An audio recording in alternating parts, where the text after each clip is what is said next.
The U.S. military just put their foot down and told every service member that the next president is the next president, and you will listen to exactly what you're told to do. Message to the Joint Force. The American people have trusted the armed forces of the United States to protect them and our Constitution for almost 250 years. As we have done throughout our history, the U.S. military will obey lawful orders from the civilian leadership, support civil authorities to protect lives and property, ensure public safety in accordance with the law, and remain fully committed to protecting and defending the Constitution of the United States against all enemies, foreign and domestic.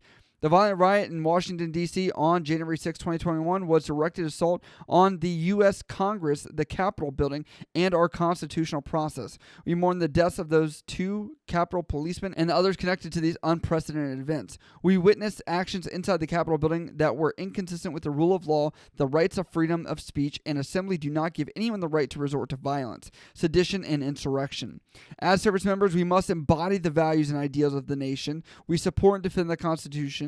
Any act to disrupt the constitutional process is not only against our traditions, values, and oath, it is against the law. On January 20th, 2021, in accordance with the Constitution confirmed by the states and the courts and certified by Congress, President-elect Biden will be inaugurated and will become our 46th Commander-in-Chief.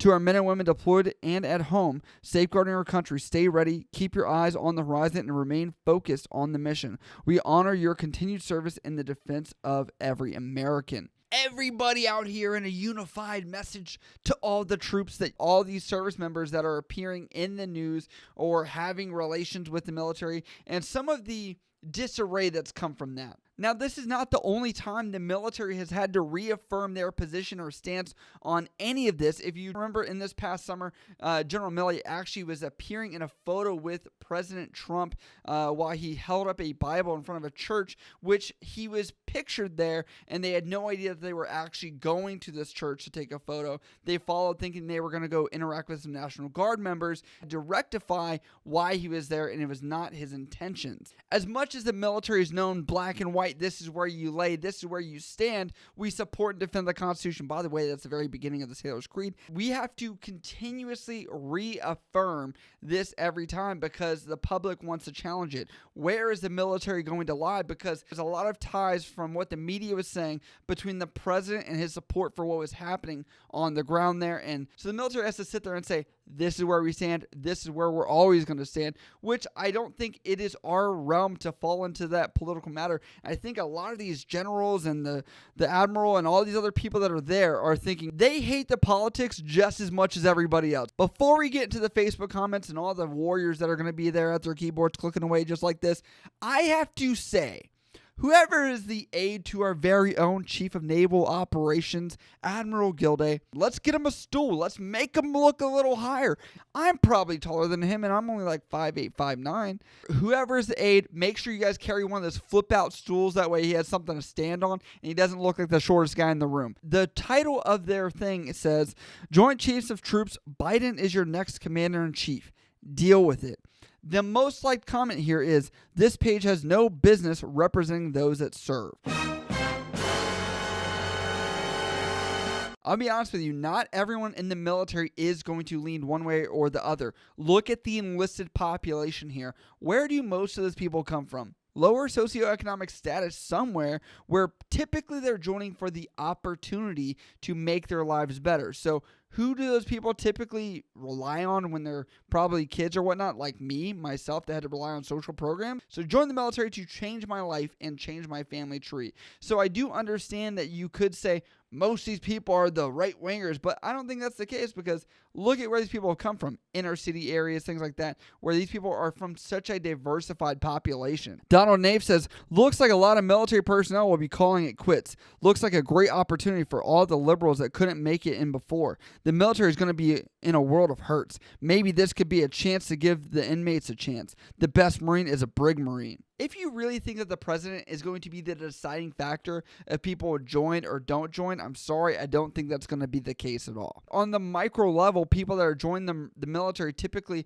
are joining because they have a need that needs to be satisfied. You need money, you need college, you need experience, you need to mature, you need a challenge. You need something else that the president doesn't dictate that day to day, every little thing that's happening on some macro wide level things like when we were in Iraq and Afghanistan. Definitely that could have. But let's be honest, down to the nitty gritty of what we're going to see, that little E4, E5 in charge of you has a lot more to dictate of your life, of when you go home, when you eat, when you sleep, when you're able to wipe your butt, anything that really that person probably matters more than the president in the future. Like I said before, if you're talking about macro level of troops and movement, obviously that's going to be that factor in deploying. Tim Plumley says they ought to allow service members to opt out of their enlistment if they do not want to serve under the Biden administration. Tim, that would be the worst idea ever. Everybody that ever raised their hand because they knew they were going to serve for a certain amount of time and serve under whoever was appointed over them. That's actually like in the fine print of the contract. This gets to my opinion of this and the reality of where we're at and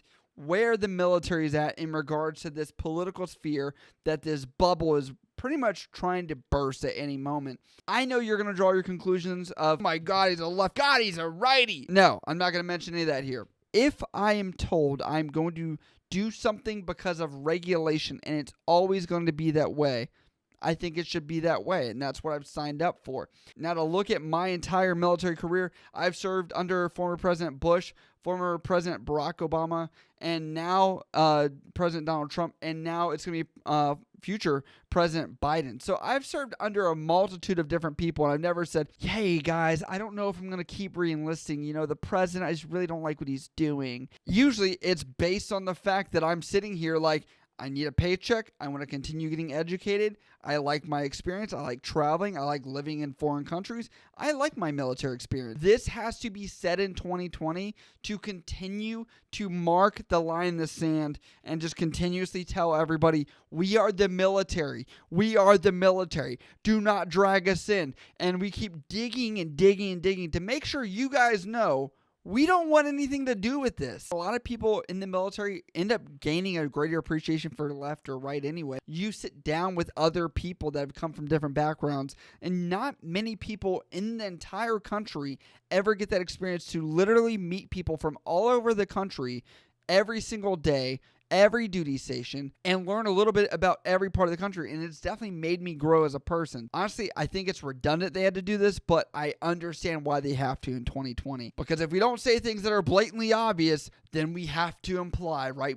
We have to ensure we drag everyone through the mud, and then we bring them up and we're like, you never released anything. Like, everyone's got to say something all the time. Sometimes you don't have to add stuff into the air that is just supposed to be known or understood, especially in a circumstance like this. Overall, I'd love to know what you guys think about this and the pulling and the prying that we see on the military service members and bringing some of these service members into these high, tense political spheres, which really is not where we operate at. But I'd love to know what you guys think. Leave them down in the comments below. If you like what we do over this channel, make sure you go over to patreon.com. You can definitely support us over there with some exclusive perks and bonuses, and also become a member here on YouTube if you'd like as well for more bonus perks. But if you guys do have questions about this or anything else, you can always hit me up on Instagram, Snapchat, Twitter, or down in the comments below. I love you guys. I'll see you next time.